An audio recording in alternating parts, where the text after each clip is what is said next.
Hello, welcome back to my channel.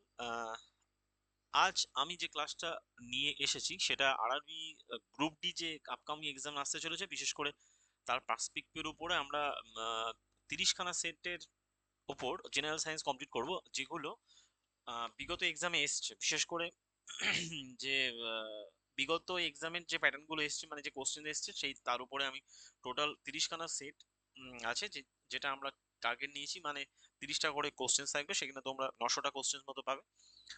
আর আর যেটা করতে চলেছি সেটা হলো যে টপিক ওয়াইজ, বিশেষ করে সাবজেক্টের টপিক ওয়াইজ বিভিন্ন কোশ্চেন্স গুলোকে কম্পাইলেশন করে টপ 25 কোশ্চেন্স আমরা কন্টিনিউ করব, বা টপ 30 কোশ্চেন্স আমরা কন্টিনিউ করব। যেখানে তোমরা বায়োলজির যে চ্যাপ্টার গুলো আছে, যেমন সেল থেকে শুরু করে, টিস্যু থেকে শুরু করে, রিপ্রোডাকশন থেকে শুরু করে, যাবতীয় যা যা চ্যাপ্টার আছে সব চ্যাপ্টারের মোটামুটি একটা করে 30 করে, 30টা করে কোশ্চেন তোমরা পাবে। ফিজিক্স থেকে শুরু করে এমনকি কেমিস্ট্রি পর্যন্ত সব কটা ক্লাস পাবে, ঠিক আছে? এবং তাহলে চলো ভিডিওটা শুরু করি। Let's start. দেখি আমরা কি কি কোশ্চেন ফেস করতে পারি। প্রথমত, যে ফার্স্ট কোশ্চেন বলা হচ্ছে মেরিস্টেমেটিক টিস্যু যাকে বলা হয় স্থায়ী কলা। তো এই যে মেরিস্টেমেটিক টিস্যু যেটা আছে আমাদের, সেই মেরিস্টেমেটিক টিস্যু বলা হচ্ছে are found only in specific region, ঠিক আছে? সেটা তো আমরা জানি যে যে আম, এই মেরিস্টেমেটিক টিস্যু মানে ভাজক কলা, এবং এই ভাজক কলাকে একটা পার্টিকুলার অঞ্চলে পাওয়া যায়, এবং on the basis of the position which is not a meristematic tissue type. এর মধ্যে কোনটা মেরিস্টেমেটিক টিস্যু নয়? অ্যাপিকাল। অ্যাপিকাল মানে অগ্রস্থ ভাজক কলা। ইন্টারক্যালারি মানে ওই যেটা এতে থাকে, মাঝখানে থাকে, যাকে বলে পর্বমধ্য। আর ল্যাটেরাল মানে পার্শ্বস্থ ভাজক কলা, ঠিক আছে? তার মানে এর মধ্যে তিনটে আমরা জানি, তার মানে যেটা হবে না অ্যান্সার সেটা হলো এইটা, যাকে বলা হয় বেশাল। এখন যদি আমরা এটার ইমেজ দেখে থাকি, ইমেজটা যেরকম অগ্রস্থ ভাজক কলা যাকে বলা হয়, এটা হলো অগ্রস্থ ভাজক কলার মধ্যে পড়ছে। এই পোর্শনটা ভাজক কলার এই পোর্শনে, যেটা এটা একটা এটা একটা উদ্ভিদের কাণ্ডকে নেওয়া হয়েছে, যার একদম যেটাকে শীর্ষস্থ পজিশনে থাকে, এটা অগ্রস্থ ভাজক কলা, ঠিক আছে? যাকে বলা হয় এপিক্যাল মেরিস্টেম। এপিক্যাল মেরিস্টেম তাকে তারপরে চলে আসছে যেটিকে বলা হয় নিবেশিত ভাজক কলা, যেটা অ্যাকচুয়ালি কি হয়ে থাকে, যেটা ওই আহ, যেগুলো আমাদের, যেমন একটা বেসিক এক্সাম্পল যদি আমি দিই, ওই তোমরা দেখে থাকবে কোনো কিছু ঘাস বা বাঁশ এই জাতীয় ক্ষেত্রে গাঁট দেখা যায়। মানে যদি আমি বলি, এখানে কিন্তু আমরা দেখতে পাবো ঘাস বা বাঁশের ক্ষেত্রে যে গাঁট দেখতে পাই, সেইগুলো কিন্তু এই নিবেশিত ভাজক কলার মধ্যে পড়ে, ঠিক আছে? আর তারপরে যেটাকে বলে পার্শ্বস্থ ভাজক কলা যাকে বলা হয় ল্যাটেরাল, এর মধ্যেও এটা ওই উদ্ভিদের আহ, পরিধি বৃদ্ধিতে সাহায্য করে। মানে একটা গাছ কতটা মানে কতটা এরকম গ্রোথ হবে, এই যে গ্রোথটা, সেটাকে সাহায্য করে। আর এই সমস্ত এই অগ্রস্ত ভাজক কলা যত উদ্ভিদের মূল এবং কাণ্ডে থাকে, মানে মূল যেহেতু যেটা কি তলার দিকে যায়, মূল ও কাণ্ডে এগুলো দেখতে পাওয়া যায়, ঠিক আছে? আশা করি ব্যাপারটাকে যেটি বোঝাতে পারলাম। তারপরে কোশ্চেন, তারপরে কোশ্চেন চলে যাচ্ছি। বলা হচ্ছে যে which of the following hydrocarbons organic, which of the following organic hydrocarbon, মানে হাইড্রোকার্বনস আর অর্গানিক কম্পাউন্ড উইথ এলিমেন্ট। তো নিচের কোন হাইড্রোকার্বন গুলো এমন অর্গানিক যৌগ যা উপাদান দিয়ে তৈরি? প্রথমত অক্সিজেন, কার্বন, হাইড্রোজেন এবং বোথ হাইড্রোজেন এবং কার্বন। তো অর্গানিক মানে সেখানে হাইড্রোজেন এবং কার্বন থাকবে, এদের মধ্যে একটা বন্ডের ব্যাপার আছে, ঠিক আছে? যদি আমরা এটা দেখি, যদি আমরা এই কম্বিনেশন একটা ইমেজ দেখি, সেক্ষেত্রে আমরা দেখবো আমরা মোটামুটি হাইড্রোকার্বনকে তিনটে ভাগে ভাগ করি। একটা হলো অ্যারোমেটিক, যেটা অ্যাকচুয়ালি স্ট্রাকচারাল এরকম এরকম বেনজিন রিং সমেত থাকে, যেখানে কার্বন হাইড্রোজেনের মধ্যে বন্ড দেখতে পাই। স্যাচুরেটেড, যেটা সম্পৃক্ত বলা হয়, যেখানে আমরা ওই কোনো সিঙ্গেল বন্ডই দেখতে পাই, কোনো ডাবল বন্ড দেখি না। আর বলা হয় আনস্যাচুরেটেড, আনস্যাচুরেটেড ক্ষেত্রে আমরা কি দেখে থাকি? এই আনস্যাচুরেটেড ক্ষেত্রে আমরা যেরকম এই ডাবল বন্ডকে দেখতে পাবো কোনো একটা সার্কেলে, ঠিক আছে? কোনো একটা পজিশন, ঠিক আছে? তার মানে স্যাচুরেটেড মানে সম্পৃক্ত, স্যাচুরেটেড মানে সম্পৃক্ত, আনস্যাচুরেটেড মানে অসম্পৃক্ত। এগুলো আমি সবই পড়িয়েছিলাম। আর এটা মানে অ্যারোমেটিক বেনজিন জাতীয় বলা হয়। তো এই অ্যারোমেটিক গুলো আমি সবই পড়িয়েছিলাম, যদি তোমরা ফলো করে থাকো আমার আগের ক্লাসগুলো, সেখানে তোমরা লক্ষ্য করবে আমি কিন্তু সব ক্লাস করেছিলাম। এবং এইটার যে ভিডিওটা আমরা করছি কন্টিনিউ, এটা আমাদের 2 ফেব্রুয়ারি যে এক্সাম হয়েছিল ফার্স্ট শিফটে, তার কোশ্চেন্স গুলোকে আমরা ফলো করছি, ঠিক আছে? কারণ আমি চ্যাপ্টার ওয়াইজ প্রত্যেকটার প্লেলিস্ট করে রেখেছি, যেখানে আমি কেমিস্ট্রি থেকে শুরু করে, ফিজিক্স থেকে শুরু করে, বায়োলজি সবকিছুর এনসিইআরটির চ্যাপ্টার ওয়াইজ প্লেলিস্টও বানানো আছে। তোমরা ভিডিও ডেসক্রিপশনেও পেয়ে যাবে এগুলো। যাই হোক, তাহলে চলো ভিডিও শুরু মানে ভিডিওটাকে আরো কন্টিনিউ করি, দেখি কি পরে কোশ্চেন। প্রথমত বলা হয় 3 নম্বর কোশ্চেন। 3 নম্বর কোশ্চেনে বলা হচ্ছে, এটা দিয়ে প্রত্যেকটা শিফটে একটা করে কোশ্চেন এসেছে, ঠিক, environment related. From the given alternative the correct statement related to the garbage from a general household। তাহলে এখানে যে অপশনগুলো দেওয়া আছে তার মধ্যে থেকে গৃহস্থালীর আবর্জনার সাথে সম্পর্কিত বক্তব্যটা কোনটা? তো গৃহস্থালীর সাথে সম্পর্কিত যে যে যে বক্তব্যটার কথা বলা হয়েছে সেটা হলো কি, প্রথমে বলা হচ্ছে safe disposal of garbage is not mandatory, মানে আবর্জনার নিরাপদ নিষ্কাশন কি বাধ্যতামূলক নয়? এটা তো একদমই হবে না। তারপরে চলে আসছে, বলা হচ্ছে entire garbage is non biodegradable, যে ওই যে সম্পূর্ণ আবর্জনাটা জৈব অবিনাশী, মানে যেগুলো জৈব নয়, ঠিক আছে, নন বায়োডিগ্রেডেবল মানে সহজে পচনশীল নয় বা জৈব পচনশীল নয়। এন্টায়ার গার্বেজ ইজ বায়োডিগ্রেডেবল, সবটাই কি বায়োডিগ্রেডেবল হয়ে থাকে না। আর যেটাকে বলা হচ্ছে গার্বেজ কন্টেন বোথ বায়োডিগ্রেডেবল এবং নন বায়োডিগ্রেডেবল, একদম। কারণ ফ্যামিলি বা হাউস হোল্ডে যেগুলো থাকে তার মধ্যে বায়োডিগ্রেডেবলও থাকে এবং নন বায়োডিগ্রেডেবলও থাকে, ঠিক আছে। এবং সেই জন্য ওই এই যেগুলো নন বায়োডিগ্রেডেবল হয় তার মধ্যে পড়ছে কাঁচ থেকে শুরু করে ধাতব পদার্থগুলো, কাঁচ, ধাতব পদার্থ ইত্যাদি উল্লেখযোগ্য।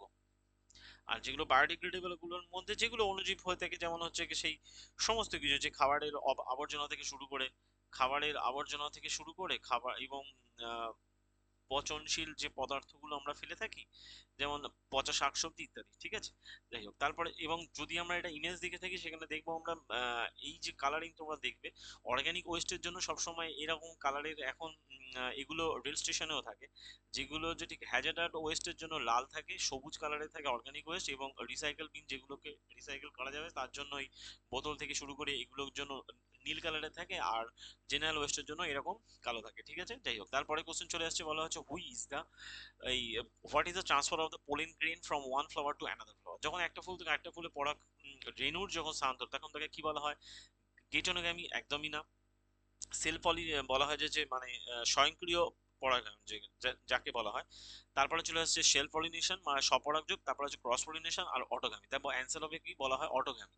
অটোগামী মানে যাকে বলা হয় ইতর পরাগযোগ, যার বাংলা হচ্ছে ইতর পরাগযোগ। ইতর পরাগযোগের ক্ষেত্রেই এই ঘটনাটা ঘটে থাকে, যেখানে একটা ফুল থেকে অন্য ফুলের মধ্যে পরাগরেণুগুলো স্থানান্তরিত হয় এবং ভায়া হিসেবে কাজ করে বিভিন্ন কীটপতঙ্গ থেকে অণুজীব।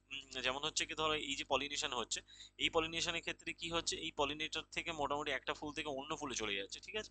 এই যে ব্যাপারটা হচ্ছে এখানে অ্যান্থার গুলো এই এখানে যেটি মৌমাছিকে জাস্ট এক্সাম্পল হিসেবে দেখানো হচ্ছে। যাই হোক, তারপরে কোশ্চেন চলে যায়, যেখানে বলা হচ্ছে the distance between the optical centre of a lens and its principal focus is called. একটা লেন্সের অপটিক্যাল কেন্দ্র মানে যাকে বলা ফোকাস কেন্দ্র এবং তার যেটি প্রধান অক্ষের মধ্যে বা প্রধান ফোকাসের মধ্যে যে ডিস্টেন্স হয় তাকে বলা হয় কি? তাকে বলা হয় ফোকাল লেন্থ।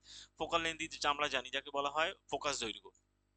যদি এটার আমরা ইমেজ দেখে থাকি, তো যদি একটা লেন্স আছে, লেন্সের এটা যদি ইয়ে হয় অপটিক্যাল সেন্টার হয়, অপটিক্যাল সেন্টার থেকে তার ফোকাসে যে যেটি প্রধান ফোকাসের যে ডিস্টেন্সটা হয় তাকে বলা হয় ফোকাল লেন্থ। আর এই অপটিক্যাল সেন্টার দিয়ে যে রেখাটা যায় তাকে বলা হয় প্রধান অক্ষ। একে বলা হয়ে থাকে যে, ঠিক আছে, একে বলা হয়ে থাকে প্রধান অক্ষ, ঠিক আছে।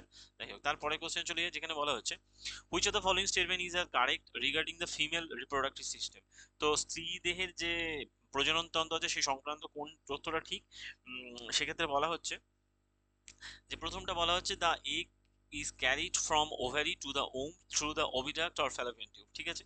যে নারীর যে প্রজনন সম্পর্কিত ব্যাপারের ক্ষেত্রে বলা হয় ডিম্বাণুটা ডিম্বাশয় থেকে গর্ভাশয় একটা পাতলা ডিম্বনালীর মাধ্যমে যায়। তারপরে চলে আসছে, বলা হচ্ছে দুয়েরটা the uterus open into the vagina through the মানে বলা হয় সার্ভিক্স বা কার্ভিক্স। সেক্ষেত্রে গর্ভাশয় গর্ভনালীদ্বয়ের মাধ্যমে যোনিতে গিয়ে উন্মুক্ত হয়। সেক্ষেত্রে যদি বলা হয়, যদি আমরা মানে যেহেতু আমরা যেটাকে রিপ্রোডাকশন চ্যাপ্টারটা পড়ে এসেছি, তো রিপ্রোডাকশন চ্যাপ্টারে যখন আমি ওই সেক্সুয়াল রিপ্রোডাকশনের যে চ্যাপ্টারটা পড়েছি, বিশেষ করে আমি রিসেন্ট একটা ক্লাস করেছিলাম যেখানে নিউ এনসিইআরটি সিলেবাসের উপর তো এটা ক্লাস 9-এ যেহেতু অ্যাড করেছে, সেই ক্লাসে আমি এটার সম্পূর্ণ ব্যাখ্যা দিয়েছিলাম। তো সেই অনুযায়ী যদি আমরা দেখি, সেক্ষেত্রে কিন্তু অ্যান্সার হবে বোথ স্টেটমেন্ট 1 and 2। আর এখানে আমি একটা বলে রাখি, নিউ এনসিইআরটির উপর যে ক্লাসটা হচ্ছে, সেখানে অনলি ক্লাস 9-এর চ্যাপ্টারগুলোকে আমি রিভাইজ করছি। মানে রিভাইজ করছি মানে কি, যেগুলো অ্যাড হয়েছে সেই পোর্শনগুলো। বিশেষ করে আমি বায়োলজি 4টে চ্যাপ্টার কমপ্লিট করেছি, সম্ভবত একটা চ্যাপ্টার বাকি আছে, সেটা ডাইভার্সিটি। আর আমি যেটি কেমিস্ট্রি চ্যাপ্টারটা শুরু করব, যেটা ওই মিক্সচার সলিউশন সম্পর্কিত। কারণ আগেও আমরা এগুলো করেছি, এখন ওইটার সাথে আমরা অ্যাড করব এবং করে দেখাবো যে কি কি যেটি নতুন মানে চ্যাপ্টার অ্যাড হয়েছে। ঠিক আছে, যাই হোক। তো যদি আমরা এক্ষেত্রে দেখি, তো এটা যদি আমাদের হয়, ওভারি হয়, তো ওভারি থেকে মোটামুটি, ওভারি মানে ডিম্বাশয়, ডিম্বাশয় থেকে মোটামুটি এগ এগগুলো যখন আসে, সেগুলোই এগুলো ফ্যালোপিয়ান নালীতে অ্যাকচুয়ালি, ফ্যালোপিয়ান নালীর মাধ্যমে এগুলো ওই ইসমাস কানেকশনের মাধ্যমে গিয়ে ইউটেরাসে গিয়ে মুক্ত হয়। যাই হোক, তারপরে কোশ্চেন চলে যাই।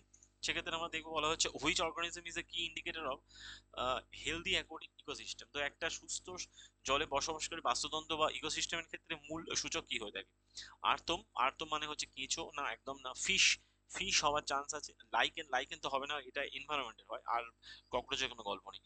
তার মানে যদি আমরা একটা ইমেজ দেখে থাকি, সেক্ষেত্রে বলবো একটা অ্যাকোয়াটিক ইকোসিস্টেমের ক্ষেত্রে যা হয়ে থাকে, অ্যাকোয়াটিক ইকোসিস্টেমের ক্ষেত্রে মাছ এখানে অ্যাকচুয়ালি ইম্পর্টেন্ট ভূমিকা পালন পালন করে থাকে, একটা হেলদি কিবোর্ড, মানে একটা হেলদি ইকোসিস্টেমের জন্য। ঠিক আছে, যাই হোক। তারপরে question, which of the following correctly describe the direction of the magnetic field outside the solenoid. তো আমরা যখন ওই যে একটা বার ম্যাগনেট পড়িয়েছিলাম, বার ম্যাগনেট যখন পড়িয়েছিলাম, তখন দেখেছিলাম এটাকে যদি আমরা নর্থ পোল আর এটাকে সাউথ পোল যদি করি, তো এই নর্থ পোল থেকে সাউথ পোল, আর এদিকে সাউথ পোল থেকে সবসময় যেটি ভিতর দিক থেকে এই ভিতরে যখন ভিতরে যখনই এটা যাবে, ম্যাগনেটিক লাইনগুলো যাবে, সেগুলো মোটামুটি ভিতর দিয়ে যাবে, সেটা সাউথ পোল দিয়ে ঢুকবে। আর নর্থ পোল সবসময় বাইরে থেকে কাজ করে। নর্থ পোলের যে এটা যায়, সেটা সবসময় বাইরে থেকে ভিতরে যায়, বাইরের দিক থেকে যায়, নর্থ থেকে সাউথ। আর সাউথ পোল সবসময় ভিতরে যায়। তো সেক্ষেত্রে যদি আমরা দেখে থাকি, তাহলে কি হবে, north pole to south pole সবসময় বাইরের দিক থেকে যাবে। এখানে বলে দিয়েছে ম্যাগনেটিক আউটসাইড দ্য সলিনয়েড। তো যদি আমরা একটা ইমেজ দেখি, এই যে ইমেজটার ক্ষেত্রে যদি আমি দেখি যে সাউথ পোল থেকে সবসময় নর্থ পোলের দিকে ভিতর দিয়ে চুম্বক রেখাগুলো যায়, আর নর্থ পোল থেকে সাউথ পোলের দিকে সবসময় বাইরের দিক থেকে যায়। ওকে, তারপরে কোশ্চেন বলা হচ্ছে, which of the following displacement, যাকে বলা হয় প্রতিস্থাপন বিক্রিয়া, প্রতিস্থাপন বিক্রিয়ার এক্সাম্পলের মধ্যে কোনটা পড়ছে? তো প্রতিস্থাপন বিক্রিয়া এক্সাম্পলের মধ্যে আমরা যেই লিস্ট যদি দেখে থাকি, ওই যেখানে আমাদের ছিল সেই ওয়াইজ, যদি আমরা এখানে যেটাকে লিস্ট ওয়াইজ যদি দেখি, প্রতিস্থাপন বিক্রিয়ার ক্ষেত্রে প্রথম যে এটা বিবৃতিটা আছে, যদি মানে দেখি, এখানে বলা হচ্ছে এফি প্লাস সিউএসও4 থেকে শুরু হচ্ছে। এফি প্লাস সিউএসও4, এফি প্লাস সিউএসও4 থেকে এফিএসও4 প্লাস সিউ। এখানে মোটামুটি যেহেতু সক্রিয়তা যে এটা ছিল, সিরিজটা ছিল, সেই সক্রিয়তা সিরিজে যদি আমরা দেখি, সেক্ষেত্রে আয়রন কিন্তু কপারের উপরে অবস্থান করে। তাহলে সক্রিয়তা সিরিজে যদি আমরা দেখি, সেই সক্রিয়তা সিরিজে আয়রন কপারের মোটামুটি আহ, উপরে অবস্থান করে। সেই জন্য, যেহেতু আয়রন কপারের উপরে অবস্থান করে, তাই সক্রিয়তা সিরিজ অনুযায়ী আমরা এখানে বলতে পারি যে কপারটা মোটামুটি প্রতিস্থাপিত হবে। ঠিক আছে, কপারটা মোটামুটি এখানে প্রতিস্থাপিত হবেই, মানে এটা নিয়ে কোনো সন্দেহ নেই। আর দ্বিতীয়টার ক্ষেত্রে কি আসছে, দ্বিতীয়টার ক্ষেত্রে কপার এপিএস ওপর। তো সক্রিয়তা সিরিজটাকে যদি আমরা দেখি, সেই সক্রিয়তা সিরিজ অনুযায়ী আগে আমি এই সিরিজটাকে ব্যাখ্যা করি। তারপর প্রথমত যেগুলো ধাতুগুলো ছিল, যেমন হচ্ছে আমাদের পটাশিয়াম, সোডিয়াম, ম্যাগনেসিয়াম, সক্রিয়তা সিরিজ, সরি এখানে ক্যালসিয়াম হয়, তারপর magnesium, potassium, sodium, calcium, magnesium.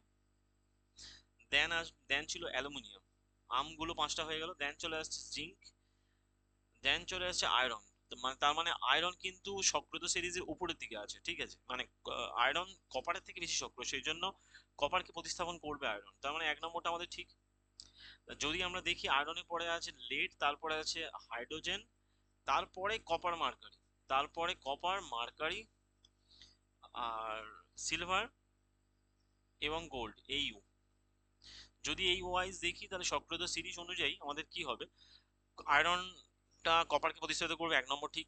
2 নম্বরটা একদমই হবে না, 2 নম্বরের কোনো গল্প নেই। 3 নম্বরের ক্ষেত্রে কি হচ্ছে, 3 নম্বরে Na2SO4 BaCl2 থেকে মোটামুটি প্রতিস্থাপিত হচ্ছে। তো সোডিয়াম মোটামুটি, যেহেতু বেরিয়াম 2+ আয়ন মুক্ত হয়ে বেরিয়াম সালফেট গঠন করে, তো ঠিক আছে, সেই জন্য এইটাকে মানা যেতে পারে। তার মানে 1 নম্বর আর 3 নম্বরটা ঠিক আছে। তারপরে যদি বলি আমি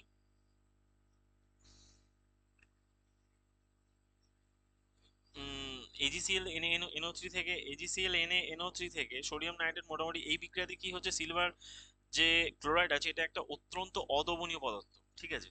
সেই জন্য সিলভার নাইট্রেটের সাথে এনএসিএল বিক্রিয়া করে,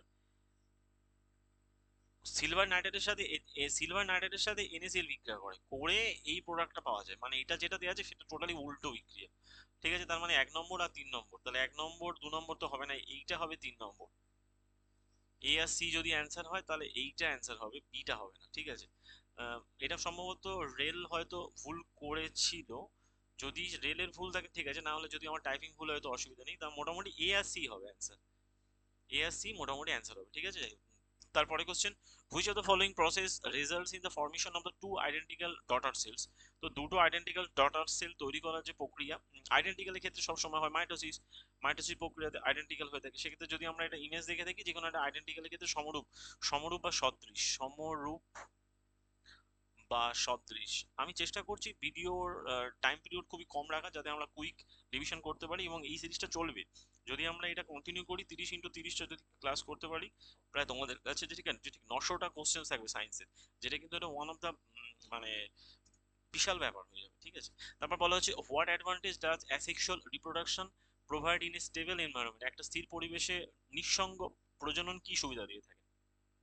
অ্যাকচুয়ালি অ্যাসেক্সুয়াল মানে এটা অ্যাকচুয়ালি নিঃসঙ্গ হবে না, এটা অ্যাকচুয়ালি অপ্রয়োজন ইয়ে বলা হয়। এটা অ্যাকচুয়ালি হচ্ছে কি অযৌন জনন বলা হয়। এটা অ্যাকচুয়ালি যে ঠিক নিঃসঙ্গ হবে না, অযৌন জনন বলা হয়। তো অযৌন জনন পদ্ধতির মাধ্যমে কি হয়, এটা অ্যাকচুয়ালি অ্যাডাপ্টেশন অফ দ্য যে নিউ এনভায়রনমেন্টে সাহায্য করে থাকে না, সেক্সুয়াল ডাইভার্সিটি দেয় না, জেনেটিক ভ্যারিয়েশন দেয় না, এটা কি করে থাকে, র্যাপিড এবং আইডেন্টিক্যাল প্রোডাকশন, মানে প্রচুর সংখ্যায় এবং আইডেন্টিক্যাল একই রকমের, সমরূপ এবং অধিক একই রকমের, একই রকমের মানে অভিন্ন যাকে বলা হয়, একই অভিন্ন ও দ্রুত দ্রুত যেটি প্রোডাকশন দিয়ে থাকে। তারপরে চলে আসছে, which of the following chemical equation is correctly balance. এর মধ্যে কোনটা ব্যালেন্স হয়ে আছে, সেক্ষেত্রে এফি এইচ টু ও এফি থ্রি হয়ে আছে, তার মানে এটা একদমই ব্যালেন্স নয়। টু এফি থেকে এফি থ্রি হয়েছে, তার মানে এটাও ব্যালেন্স নয়। থ্রি এফি থেকে এফি থ্রি হয়েছে, এটা হতে পারে।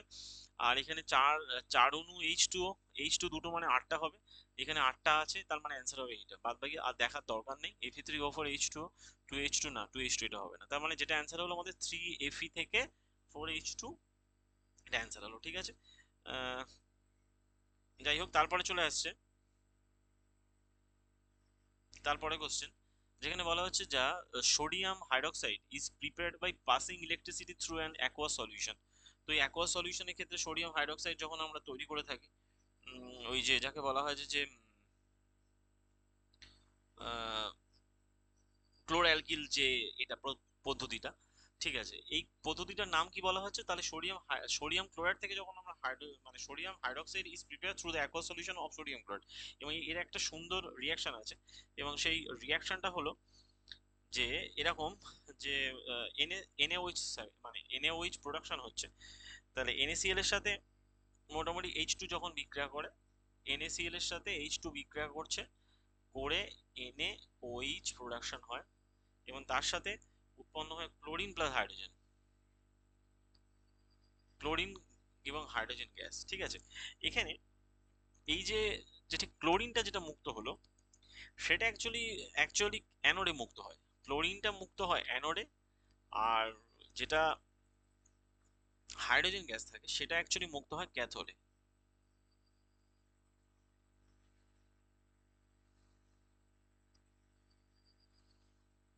এই পদ্ধতিটা অ্যাকচুয়ালি ক্লোরোঅ্যালকিল পদ্ধতি বলা হয় এই কারণে, কারণ এখানে যে পদার্থগুলো পাওয়া যায় সেগুলো ক্লোরিন এবং অ্যালকালি পদার্থ, অর্থাৎ সোডিয়াম হাইড্রোক্সাইড, তাহলে মানে ক্লোরিন আর অ্যালকালি পদার্থ, মানে এটা তো অ্যালকালি মানে ক্ষার, এটা তো এনএইচটা ক্ষার, এই প্রোডাকশনটা হয় বলে একে বলা হয় ক্লোর অ্যালকাল পদ্ধতি, ক্লোর অ্যালকালি পদ্ধতি বলা হয়, ঠিক আছে। আর এটা একটা হালকা করে ইমেজ যদি আমরা দেখি, আচ্ছা ইমেজটা যদি আমি এখানে দেখি, প্রথমেতে একটা অ্যানোড নেওয়া হয়, অ্যানোড দণ্ড থাকে যেটা প্লাস হয়ে থাকে, আর একটা ক্যাথোড দণ্ড নেওয়া হয় যেটা মাইনাস হয়ে থাকে, ঠিক আছে। আর এদের মধ্যে যখন তড়িৎ চালনা করা হয় ওই দ্রবণটা রেখে, মানে যদি আমি এটাকে একটা সলিউশনে করি, আচ্ছা সলিউশনটাকে তাহলে বানাতে হবে, সলিউশনের স্ট্রাকচারটাকে আমাকে বানাতে হবে। আচ্ছা, যদি আমি এটাকে সলিউশনের একটা স্ট্রাকচার বানাই এরকম, এবং তার সাথে যদি আমি ক্যাথোড আর অ্যানোডকে যদি কানেক্ট করি, বড় দাঁড়ি থাকলে সেটা হবে, আর নেগেটিভ হলো ক্যাথোড, তাহলে এটা হলো অ্যানোড, এটা হলো ক্যাথোড। ঠিক আছে, আর টোটাল দ্রবণটা, এখানে একটা দ্রবণ হবে, এখানে এখানে একটা হবে, যেখানে আমি কি করব, ওই একটা গ্যাপ থাকবে যেটার সাথে মোটামুটি, আর এখানে এখানেও একটা গ্যাপ থাকবে যেখান থেকে এটা বেরোবে সলিউশন। আর টোটাল সলিউশনটা মোটামুটি এর মধ্যে ওই, এর মধ্যে অ্যাকচুয়ালি ওই ব্রাইন যুক্ত সলিউশন যেটা সেটা বেরোবে, এনওইচ ব্রাইন যুক্ত এনওইচটা বেরোবে, আর এর মধ্যে ব্রাইন যুক্ত ব্রাইনকে দেয়া হবে, NaCl কে প্রবেশ করানো হবে। বিক্রিয়াটা এরকম হবে, বিক্রিয়াটাতে ওই যে এটা এটা টোটালটাই NaCl একটা দ্রবণ, ঠিক আছে, সেখানে যে যেটি ক্লোরিন গুলো গিয়ে ক্যাথোডের দিকে যাবে, আর বাদ বাকি যে এটা রয়েছে হাইড্রোজেন সোডিয়াম এগুলো সব গিয়ে অ্যানোডের দিকে যাবে, Na+H+ সব অ্যানোডের দিকে, এই সরি, এই যেটি ক্লোরিনটা মোটামুটি ক্যাথোডের দিকে যাবে, অ্যানোডের যেটি ক্লোরিনটা অ্যানোডের দিকে যাবে, আর ক্যাথোডের দিকে মোটামুটি যাবে এই যেটিকে সোডিয়াম। তাহলে অ্যানোডে যাবে ক্লোরিন Cl-, আর ক্যাথোডে যাবে Na+ অ্যান্ড H+। ঠিক আছে, তো সেক্ষেত্রে এই প্রোডাকশনের ফলে যে ক্যাথোডে মোটামুটি এই সোডিয়াম এবং হাইড্রোজেনটা যুক্ত হয়, এবং ক্যাথোডের কাছেই মোটামুটি এই সোডিয়াম হাইড্রোক্সাইড দ্রবণ উৎপন্ন হয়। এই পদ্ধতিতে সমস্ত পণ্যই বিভিন্ন কাজে লাগে, যেমন যে এই যে আমরা হাইড্রোজেনটা পাচ্ছি, হাইড্রোজেন গ্যাস মোটামুটি বিভিন্ন কাজে লাগে, যেমন হচ্ছে কি জ্বালানি হিসেবে কাজে লাগে, অ্যামোনিয়া তৈরিতে কাজে লাগে, অ্যামোনিয়া প্রোডাকশনে কাজে লাগে, ফুয়েল হিসেবে কাজে লাগে। আর এদিকে যে এখান থেকে মোটামুটি পাওয়া যাবে, যে ঠিক ক্লোরিনটা পাওয়া যাচ্ছে, ঠিক আছে, আর এখান থেকে মোটামুটি জ্বালানি হিসেবে হাইড্রোজেন গ্যাস পাওয়া যাচ্ছে। তো এই যে ক্লোরিনটা এখানে আমরা পেলাম, এটা আমরা মোটামুটি ওই জল শোধন করতে কাজে লাগে, ওয়াটার ফিল্ট্রেশনে কাজে লাগে, আর যেগুলো সুইমিং পুল হয় সুইমিং পুলে পরিষ্কার করতে কাজে লাগে,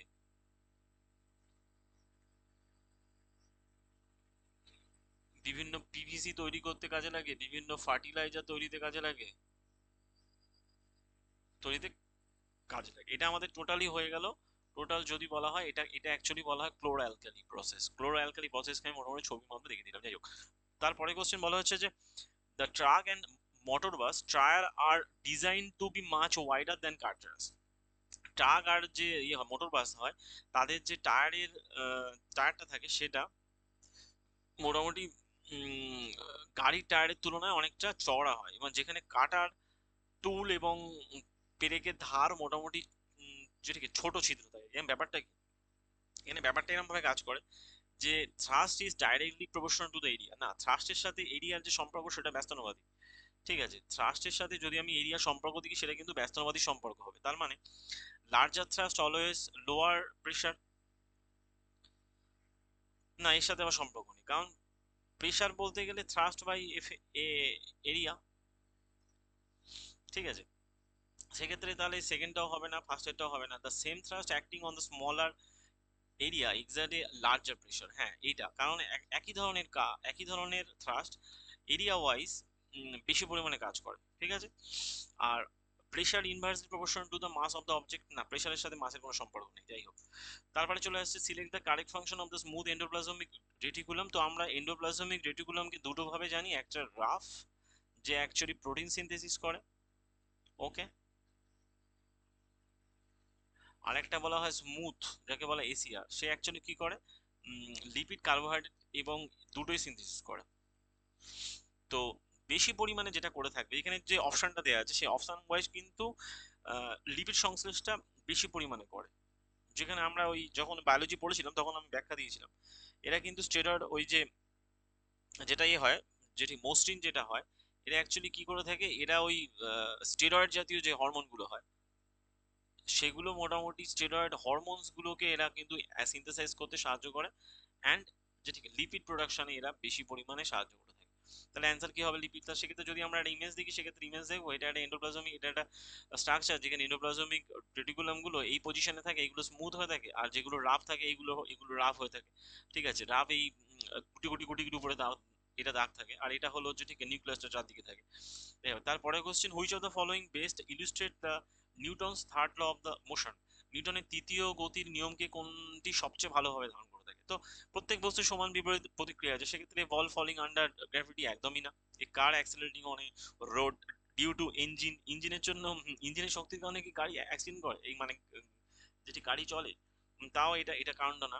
যখন কোনো রকেট উপরের দিকে যায় তার জন্য যেটিকে নিচ থেকে সে অ্যাকচুয়ালি গ্যাসটা ছাড়ে, যেটা অ্যাকচুয়ালি নিচের দিকে যায়, এটাই হলো মেন কারণ। আর পেন্ডুলাম অসিলেটিং এটা এর মধ্যে পড়ে না। ঠিক আছে, তার তার মানে পেয়ে গেলাম আমরা। তারপরে কোশ্চেন চলে যায়, যেখানে বলবো which of the following devices are work on the principle of the multiple reflection of sound. তো এর মধ্যে কোনটা মাল্টিপল রিফ্লেকশন অফ সাউন্ড হিসেবে কাজ করে থাকে, সে বলা অ্যান্সার হলো হবে স্টেথোস্কোপ। স্টেথোস্কোপ ছাড়া আবার কি কাজ করবে, কারণ স্টেথোস্কোপ অ্যাকচুয়ালি শ্রবণ পরীক্ষা, হৃদপিণ্ড থেকে শুরু করে সবকিছুই মোটামুটি এরা এই সাহায্য করে থাকে। ঠিক আছে, যাই হোক, তারপরেরটা কি, তারপরেরটা বলা হচ্ছে which process is used for the extraction of aluminium from bauxite। Aluminium থেকে বক্সাইট, এই বক্সাইট থেকে অ্যালুমিনিয়াম যখন নিষ্কাশন করা হয় তখন অ্যাকচুয়ালি কোন পদ্ধতি কাজে লাগে। তো বক্সাইট থেকে অ্যালুমিনিয়াম পদ্ধতি এর ক্ষেত্রে অ্যাকচুয়ালি ওই যে পদ্ধতিটা কাজে লাগে সেটা হলো হল হ্যারোল্ড বলে একটা প্রসেস আছে, হল্ট হেরোল্ড বলে একটা প্রসেস আছে, তার মাধ্যমে সম্পন্ন করা হয়। সেক্ষেত্রে ইলেকট্রোলাইসিসটাই সব থেকে বেস্ট, কারণ ইলেকট্রোলাইসিস সব থেকে বেস্ট হিসাবে এখানে কাজে লাগে।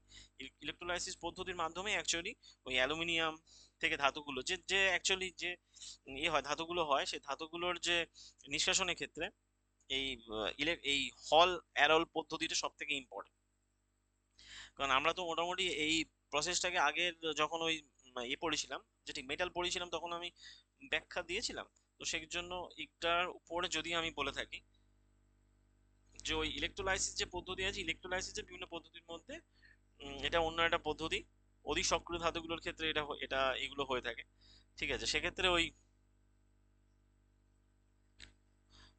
হল অ্যারোল পদ্ধতির মাধ্যমে এটা সম্পন্ন হয়ে থাকে। যেহেতু অ্যালুমিনিয়ামের সক্রিয়তা কোথায় থাকে, অ্যালুমিনিয়াম যদি আমরা দেখি, অ্যালুমিনিয়ামের সক্রিয়তা যদি দেখি, অ্যালুমিনিয়াম যতক্ষণ 5 নম্বর সম্ভবত, সোডিয়াম, সরি, পটাশিয়াম,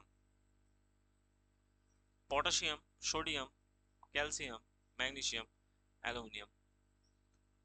তো এই 5 নম্বর, 5 নম্বরে অবস্থান করছে এরা, মানে অপেক্ষাকৃত অধিক সক্রিয়। তো অধিক সক্রিয় ধাতুগুলোর ক্ষেত্রেই মোটামুটি ওই গলিত আকরিকের তড়িৎ বিশ্লেষণ করে এদেরকে ইলেকট্রোলাইসিস তো হবেই, ইলেকট্রোলাইসিস পদ্ধতির মাধ্যমে এদেরকে করা হয়, যে ঠিক নিঃশাসন করা হয়। এটা হলো হল অ্যারোল পদ্ধতি, মানে হল হ্যারোল্ড পদ্ধতির মাধ্যমে অ্যালুমিনিয়াম করা হয়। সেক্ষেত্রে আহ, তড়িৎ বিশ্লেষণ করা হয়, যেটা ক্রায়োলাইট, ক্রায়োলাইট এবং যেটিকে ফ্লুরোস্পার, এইগুলো এইগুলো তড়িৎ বিশ্লেষণ করে অ্যাকচুয়ালি অ্যালুমিনিয়ামকে যেটিকে যেটিকে নিষ্কাশন করা হয়ে থাকে। যেহেতু এইটা দিয়ে যে সক্রিয়তা ধাতুর ব্যাপারটা দিয়েছে, তাহলে কিন্তু ওইটা আসতে পারে। এটা অ্যাকচুয়ালি এরা তো অ্যাকচুয়ালি অধিক সক্রিয় না। তো অধিক সক্রিয়গুলো সবসময় তড়িৎ বিশ্লেষণ পদ্ধতির মাধ্যমে যেটিকে নিষ্কাশন করা হয়। আর যারা অ্যাকচুয়ালি যেটিকে মিডিল পজিশনে ছিল, অ্যালুমিনিয়াম পরে কি ছিল, জিঙ্ক, সম্ভবত জিঙ্ক আয়রন লেড, তাই তো, জিঙ্ক আয়রন লেড, আর কি ছিল, কপার।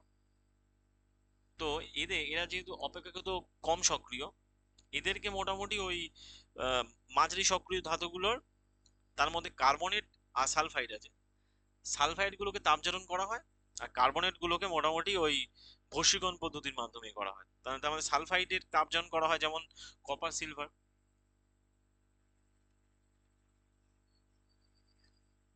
তাপজারণ যেগুলো সালফাইড জাতীয় হয়, কপার সিলভার।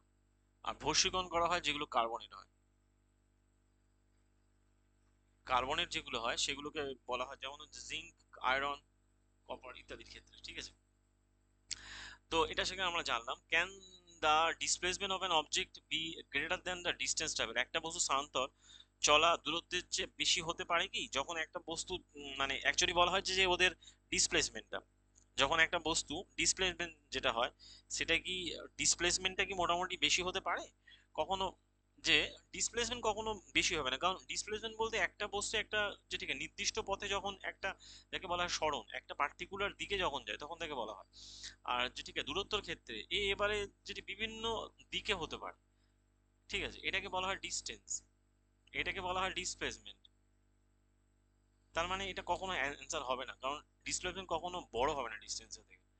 এটা হলো ডিস্টেন্স, এটা হলো ডিসপ্লেসমেন্ট, ঠিক আছে। যাই হোক, তারপরে question, the SI unit of the power হলো ওয়াট, যার সাথে সম্পর্ক আছে ওয়ান পাওয়ার। তাহলে এসআই ইউনিট পাওয়ারের হলো, তাহলে সেক্ষেত্রে পাওয়ার ক্ষেত্রে আমরা জানি পাওয়ার ইজ ইকুয়াল টু কৃতকার্য বাই টাইম।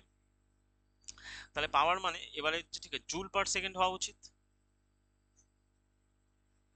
তার মানে পাওয়ারের ক্ষেত্রে হবে ওয়ান, ঠিক আছে, জুল পার সেকেন্ড পাওয়ার। ওকে, তারপরে চলে আসছে ইফ ভোল্টেজ কনস্ট্যান্ট, যদি ভোল্টেজ কনস্ট্যান্ট থাকে তাহলে যেটা পাওয়ার কার সাথে ডাইরেক্টলি প্রপোর্শন হবে। তার মানে আমরা জানি পাওয়ারের ক্ষেত্রে পাওয়ারের সাথে সম্পর্ক P is equal to VI. Okay, তাহলে পি ইজ ইকুয়াল টু যেহেতু ভিআই, সেক্ষেত্রে যদি আমরা জানি, তাহলে এখানে বলেছে কি কোনটা কনস্ট্যান্ট, ভি কনস্ট্যান্ট। তাহলে ভি যদি কনস্ট্যান্ট হয় পাওয়ারের সাথে সম্পর্ক কার হবে, তাহলে ভি যদি কনস্ট্যান্ট হয়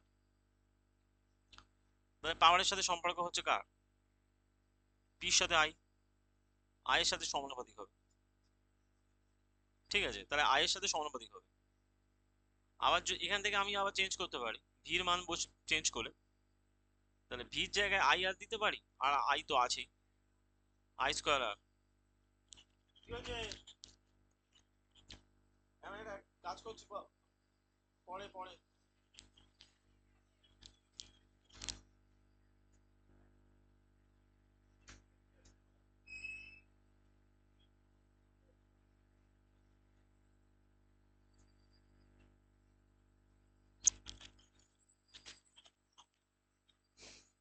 তো আই স্কোয়ার আর, এরপর যদি আমরা এটাকে আবার এরম ভাবেও ভাঙতে পারি, ভিটাকে যদি যেটি রেখে দিই, তাহলে ভি রেখে দিয়ে পি জায়গায় যদি আমি করি, ভি ইজ ইকুয়াল টু আমার কি ছিল, মানে ভি ইজ ইকুয়াল টু কি আই আর, তাহলে আই এর জায়গায় যদি আমি ভি বাই আর করি, তাহলে আমার হয় ভি স্কোয়ার বাই আর। তার মানে পির সাথে সম্পর্ক কিরম দাঁড়াচ্ছে, পির সাথে একবার আই স্কোয়ার আর হবে, একবার ভি স্কোয়ার বাই আর হবে, আবার আই আর তো আছেই, পি ইজ ইকুয়াল টু যেটি ভি আই তো আছে, তার মানে এই তিনটে সম্পর্ক থাকছে পির সাথে। তারপরে question, which of the following statement best explain why all atom element represent by the same symbol. একটা বিবৃতির মাধ্যমে কোন উপাদানের সবকটা অণু একই প্রতীক চিহ্ন দ্বারা প্রকাশ করা হয় কেন?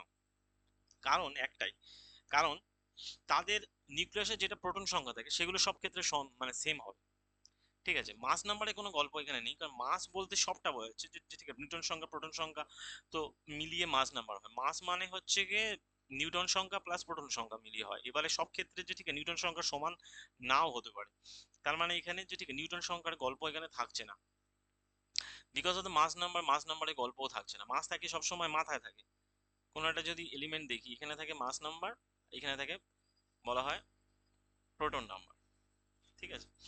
তো because they have identical physical property, না আইডেন্টিক্যাল ফিজিক্যাল প্রপার্টি গল্প নেই। তারপরে চলে আসছে estimate the concentration of the solution in terms of mass by percentage if 50% of the common salt is dissolved in 300 ohm, 300 ohm of water, এই ওইটা actually 300 গ্রাম হবে, ohm নয়, 300 গ্রাম জল।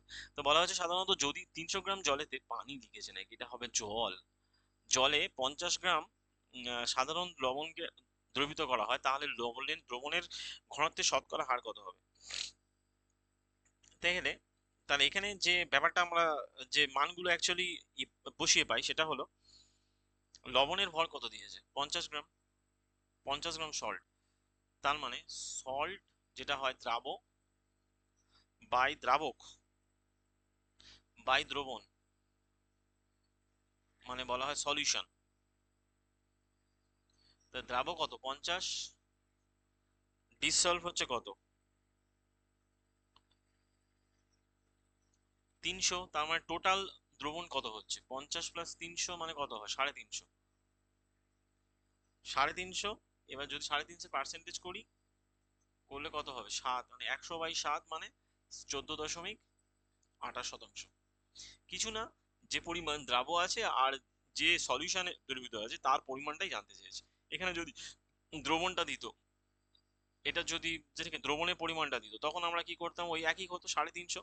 যদি দ্রবণের পরিমাণ, তাহলে এই প্রথমত সাড়ে যে 300/350 × 100 করে এখান থেকে কাটাকুটি করে যা থাকতো সেইটা 5/7।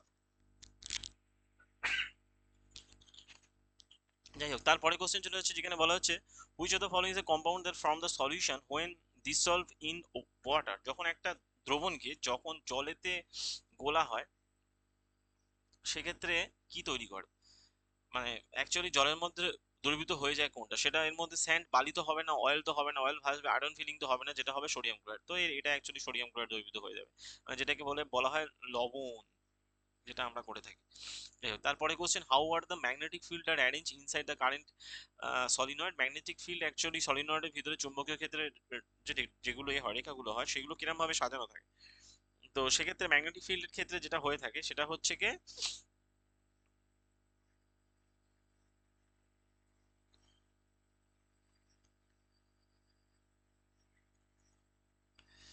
সমান্তরাল থাকে এবং প্যারালাল থাকে। প্রথমে কার্ভড এন্ড নন ইউনিফর্ম না, প্যারালাল থাকে এবং এবং ইউনিফর্মলি স্পেস থাকে, সমান্তরাল থাকে এবং সমানভাবে ব্যবধানে থাকে।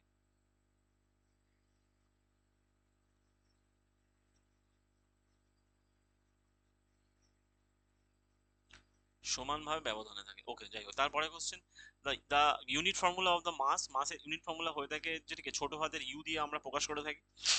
যাই হোক, এটাই এর পারমাণবিক ভর হিসেবে কাজ করে থাকে।